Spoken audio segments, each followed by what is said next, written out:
आज बायोलॉजी में एक सेल यानी कोशिका नामक चैप्टर उसे पढ़ेंगे। कोशिका कहते किसे हैं? कोशिका बोलेंगे किसे? तो कोशिका सजीवों की शरीर की रचनात्मक एवं क्रियात्मक इकाई है। कोशिका सजीवों की शरीर की रचनात्मक एवं क्रियात्मक इकाई है। कोशिका को इंग्लिश में सेल बोलते हैं। कोशिका को इंग्लिश में सेल बोलते हैं और बायोलॉजी में साइटो बोलते हैं। यदि इंग्लिश में बोलना है तो सेल बोलेंगे, यदि बायोलॉजी पढ़ रहे हैं उसमें कोशिका को क्या बोलेंगे? साइटो। कोशिका के अध्ययन को साइटोलॉजी बोलते हैं। कोशिका का खोज यानी जनक, कोशिका के जनक किन्हें कहा जाता है? तो कोशिका के जनक हैं रॉबर्ट हुक नामक वैज्ञानिक थे, जो 1665 ईस्वी में रॉबर्ट हुक नामक वैज्ञानिक ने किया था। इन्होंने मरी हुई कोशिका का खोज किया था। मरी हुई कोशिका का इन्होंने खोज किया था 1665 ईस्वी में। तो जीवित कोशिका का खोज किसने किया था? इन्होंने तो मरी हुई कोशिका का खोज किया था। जीवित कोशिका का खोज किन्होंने किया था? जीवित कोशिका का खोज एंटोनी न्यूमान हुक नामक वैज्ञानिक थे, जो 1664 ईस्वी में किया था। कोशिका को बायोलॉजी में साइटो बोलते हैं। कोशिका को बायोलॉजी में साइटो बोलते हैं। कोशिका के अध्ययन को साइटोलॉजी बोलते हैं। कोशिका के बायोलॉजी में क्या बोलेंगे? साइटो। कोशिका के अध्ययन को साइटोलॉजी। कोशिका का खोज यानी सेल का खोज, फादर ऑफ सेल किसे बोलेंगे? तो रॉबर्ट हुक नामक वैज्ञानिक थे। उन्होंने 1665 ईस्वी में कोशिका का खोज किया था, जो मरी हुई कोशिका का खोज किए थे। जीवित कोशिका का खोज किसने किया था? तो एंटोनी न्यूमान हुक नामक वैज्ञानिक थे, जो 1674 ईस्वी में जीवित कोशिका का खोज किए थे। इसके बाद आता है कोशिका सिद्धांत। कोशिका सिद्धांत में होता क्या है? स्लाइडेन एवं स्वान नामक दो वैज्ञानिक थे। स्लाइडेन वनस्पतिक वैज्ञानिक थे, मतलब प्लांट साइंटिस्ट थे। स्वान एनिमल साइंटिस्ट है, यानी जंतु वैज्ञानिक थे। इन दोनों वैज्ञानिकों ने मिलकर 1839 ईस्वी में कोशिका सिद्धांत को दिया था। कोशिका सिद्धांत में उन्होंने कहा क्या था कि एक नई कोशिका अपने पूर्ववर्ती कोशिका से मिलकर बनती है एवं उस कोशिका में अपापचय क्रिया संपन्न होती है।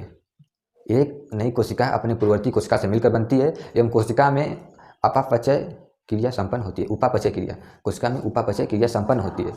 ठीक। सबसे बड़ी कोशिका कौन सी है? ओवल आल। ओवल आल में सबसे बड़ी कोशिका क्या है? तो शुतुरमुर्ग का अंडा। कुल मिलाकर सबसे बड़ी कोशिका क्या है? तो शुतुरमुर्ग का अंडा यानी ऑस्ट्रिच का एग। सबसे छोटी कोशिका, तो सबसे छोटी कोशिका क्या है? माइकोप्लाज्मा। सबसे छोटी कोशिका माइकोप्लाज्मा, फीमेल का ओवम। ठीक। सबसे लंबी कोशिका मानव में न्यूरॉन सेल, ये ब्रेन में होती है, मस्तिष्क में। सबसे लंबी न्यूरॉन सेल। न्यूरॉन सेल को हिंदी में तंत्रिका कोशिका बोलते हैं। न्यूरॉन सेल को हिंदी में तंत्रिका कोशिका बोलते हैं। विभाजित रही सबसे कम विभाजित किसमें होता है? जो न्यूरॉन सेल में। न्यूरॉन सेल सबसे लंबी है और इसमें विभाजित बहुत कम होता है विभाजन। यदि इसमें चोट लग जाएगा तो बहुत कम विभाजित होता है, न के बराबर ठीक होता है। ब्रेन यानी ब्रेन में होती है। देखिए सबसे बड़ा माइकोप्लाज्मा, इसकी लंबाई 0.0001 मिलीमीटर होता है। सबसे बड़ा, सबसे छोटा माइकोप्लाज्मा, इसकी लंबाई 0.0001 मिलीमीटर होता है। सबसे बड़ा शुतुरमुर्ग का अंडा यानी ऑस्ट्रिच का एग। मानव में सबसे बड़ा क्या है? ओवम यानी मेल का ओवम यानी अंडाणु सबसे बड़ा मानव में कोशिका होती है। मानव सबसे बड़ी कोशिका कहाँ होती है? तो फीमेल के ओवम यानी अंडाणु में। मानव सबसे छोटी कोशिका स्पर्म यानी शुक्राणु में। मेल के स्पर्म यानी शुक्राणु में सबसे छोटी कोशिका होती है। सबसे लंबी कोशिका मानव में तो न्यूरॉन सेल। न्यूरॉन सेल कहाँ पाई जाती है? न्यूरॉन सेल को हिंदी में तंत्रिका कोशिका कहते हैं। न्यूरॉन सेल पाई कहाँ जाती है? तो ब्रेन में पाई जाती है, यानी मस्तिष्क में पाई जाती है न्यूरॉन सेल। विभाजित रहित यानी कम विभाजन किसमें होता है? तो न्यूरॉन सेल, मस्तिष्क में। जिसमें चोट लग जाएगा तो न के बराबर ठीक होगा। तेज विभाजन, सबसे तेज विभाजन किस कोशिका में होता है? लीवर यानी यकृत में। लीवर में यदि चोट लग जाएगा तो स्वतः ठीक हो जाएगा। ठीक। देखिए बॉडी का निर्माण किस चीज़ से हुआ है, कैसे कैसे बॉडी डेवलपमेंट हुई है उसे देखेंगे। देखिए पहले सेल यानी कोशिका। कोशिका जो संगठित होकर, कोशिका एक जैसे कार्य कर एवं संगठित होकर टिश्यू यानी ऊतक का निर्माण करती हैं। ऊतक एक समान कार्य कर एक आपस में संगठित होकर अंग यानी ऑर्गन्स यानी अंग का निर्माण करते हैं। सारे अंग बन जाएंगे। सारे अंग को मिलाकर ही तो शरीर बना है। आँख, कान, नाक, हाथ, पैर इत्यादि को मिलाकर पूरा शरीर बन जाता है। तो देखिए पहले सेल, फिर पहले सेल का निर्माण हुआ, फिर सेल डेवलपमेंट होकर टिश्यू बनी। टिश्यू डेवलपमेंट होकर ऑर्गन्स यानी अंग बने। टिश्यू डेवलपमेंट होकर अंग बना। अंग डेवलपमेंट होकर पूरा शरीर बन गया। अंग बन गया तो शरीर बन जाएगा। पहले सेल संगठित हुआ, टिश्यू बना, टिश्यू संगठित हुआ, अंग बना, अंग संगठित होगा, पूरा शरीर बन गया। शरीर का निर्माण इस प्रकार से हुआ है। ठीक। इसको बताता है कोशिका झिल्ली। कोशिका झिल्ली को मेम्ब्रेन बोलते हैं। कोशिका झिल्ली को मेम्ब्रेन भी बोलते हैं। इसे प्लाज्मा झिल्ली, कोशिका झिल्ली या मेम्ब्रेन या प्लाज्मा झिल्ली सब एक ही है, कुछ भी बोलें। ये किसमें पाया जाता है? तो प्लांट और एनिमल दोनों में। कोशिका झिल्ली पौधों और जंतुओं दोनों में पाया जाता है। ये प्रोटीन की बनी होती है। ये प्रोटीन की बनी होती है। कोशिका के सभी अंग इसी झिल्ली में होते हैं, कोशिकांग जिसे बोलते हैं। कोशिकांग के सभी अंग इसी झिल्ली में होते हैं, यानी कोशिका झिल्ली में होते हैं। ठीक, इसको कहते हैं कोशिका भित्ति। कोशिका भित्ति यानी सेल वाल। सेल वाल ये केवल पेड़ पौधों में पाए जाते हैं। सेल वाल केवल पेड़ पौधे में पाए जाते हैं, दूसरी आवरण होता है। ये तो आवरण पौधों में और जानवर में दोनों, जंतुओं में दोनों होंगे, ये केवल पौधों में होता है, पौधों के ऊपरी में पाया जाता है। सेल वाल जिसे बोलते हैं। ये सेलुलोज का बना होता है, सेलुलोज का बना होता है। ये जो कोशिका भित्ति है सेलुलोज की बनी होती है। कोशिका झिल्ली किसकी बनी होती है? प्रोटीन की। कोशिका भित्ति सेलुलोज की बनी होती है। कोशिका झिल्ली प्रोटीन की बनी है, कोशिका भित्ति सेलुलोज का। ये पौधों को सुरक्षा एवं आकार प्रदान करता है। कोशिका भित्ति पौधों को सुरक्षा एवं आकार प्रदान करता है। ये केवल पौधों में पाया जाता है, और कोशिका भित्ति केवल पौधों में पाई जाती है। कोशिका झिल्ली पौधों और जंतुओं दोनों में पाए जाते हैं। मान लीजिए कोशिका झिल्ली है। कोशिका झिल्ली इस प्रकार से है, ये सब में पाया जाएगा। कोशिका मान लीजिए कोशिका झिल्ली है, ये कोशिका झिल्ली पौधों और जंतुओं में दोनों में पाया जाएगा। और कोशिका भित्ति में क्या होता है? एक और आ जाता है इस प्रकार से। कोशिका झिल्ली में एक आवरण और आ जाता है जो ऊपर हो जाता है। ये करता क्या है? आवरण कोशिका भित्ति जो आवरण है करता क्या है? पौधों को सुरक्षा एवं आकार प्रदान करता है। ठीक है, सेल वाल यानी पाया किसमें जाता है? सेल वाल प्लांट यानी पेड़ पौधों में। सेल वाल केवल पेड़ पौधों में पाया जाता है। ये बना किसका है? सेलुलोज। सेलुलोज का बना है।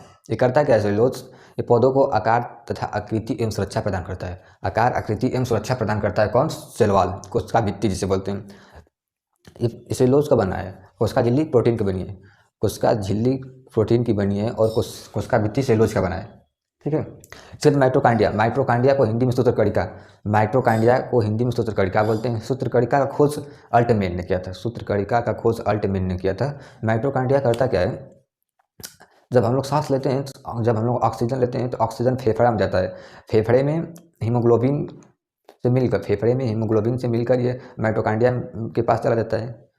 हीमोग्लोबिन से मिलकर माइटोकांड्रिया के पास चला जाता है। माइटोकांड्रिया क्रेब्स चक्र चलाता है, चेन रिएक्शन करता है। माइटोकांड्रिया क्रेब्स चक्र चलाता है, जिसे चेन रिएक्शन बोलते हैं। उस क्रेब्स चक्र के फलस्वरूप एटीपी का निर्माण होता है। उस एटीपी के कारण ग्लूकोज बनता है, जिस ग्लूकोज से हमें ऊर्जा मिलता है। उस ग्लूकोज से हमें ऊर्जा मिलता है जिसे पावर बोलते हैं, चक्र चलता है। देखिए, माइटोकांड्रिया को सूत्रकर्ता बोलते हैं, माइटोकांड्रिया को सूत्रकणिका बोलते हैं। इसका खोज अल्टमेन ने किया था। ये श्वसन के फलस्वरूप क्रेब्स चक्र चलाता है। क्रेब्स चक्र से 38 एटीपी बनते हैं। 38 एटीपी के फलस्वरूप ग्लूकोज बनता है, जिस ग्लूकोज से हमें पावर यानी एनर्जी मिलता है। ठीक, इसकी आंतरिक दीवार को क्रिस्टी बोलते हैं। इसकी आंतरिक दीवार को क्रिस्टी बोलते हैं। इसमें 4 नंबर पे आता है गोल्जी बॉडी यानी गाल्जी काय। गाल्जी बॉडी बोलें, गाल्जी काय बोलें, जो भी बोलें। इसकी खोज कैमिलो गाल्जी ने किया था। इसी कारण इन्हीं के नाम पर ये नाम रख दिया गया। इसकी गाल्जी बॉडी का खोज कैमिलो गाल्जी ने किया था। इसी कारण इनके नाम पर ही इसे रख दिया गया। एक गाल्जी बॉडी करता क्या? हमारे शरीर में परिवहन का कार्य करता है। हमारे शरीर में जैसे माइटोकांड्रिया है तो कोशिका में शरीर, पूरे शरीर में है, तो पूरे शरीर में ऊर्जा बन रहा है। पूरे ऊपर से नीचे तक पूरे शरीर में ऊर्जा बन रहा है। तो ये परिवहन काम करता है, जिसको ऊर्जा की अधिक, जिस अंग को ऊर्जा की अधिक आवश्यकता है उस अंग को ऊर्जा पहुंचाता है कौन? तो गाल्जी बॉडी यानी गाल्जी काय। जैसे कोई धावक है, कोई दौड़ रहा है, उसको कहाँ पर आवश्यकता है? पैर में। तो पैर और सब ऊर्जा हाथ का खींचकर, सब इधर खींचकर ऊर्जा इधर उधर का खींचकर पैर में डाल देता है। ठीक, कोई सिलाई कर रहा है, बैडमिंटन खेल रहा है, क्रिकेट खेल रहा है, तो उसको हाथ में आवश्यकता है ऊर्जा की, जहाँ की पूरे शरीर में बन रहा है, तो सब पैर का इधर उधर का खींचकर एनर्जी वो हाथ में दे देगा। परिवहन का कार्य करता है कौन? गाल्जी बॉडी यानी गाल्जी काय परिवहन का कार्य करता है। ये पूरे शरीर को मेंटेन करके रखता है, जहाँ पर जिसकी आवश्यकता होती है उसे देता है। कहीं प्रोटीन कम है उसे ले जाकर दे देगा, कहीं ज़्यादा है वहाँ पर कम है तो मेंटेन कर देता है। दोनों सब मिला के बराबर कर देता है कौन? परिवहन का कार्य करता है गाल्जी बॉडी यानी गाल्जी काय। ठीक ठीक।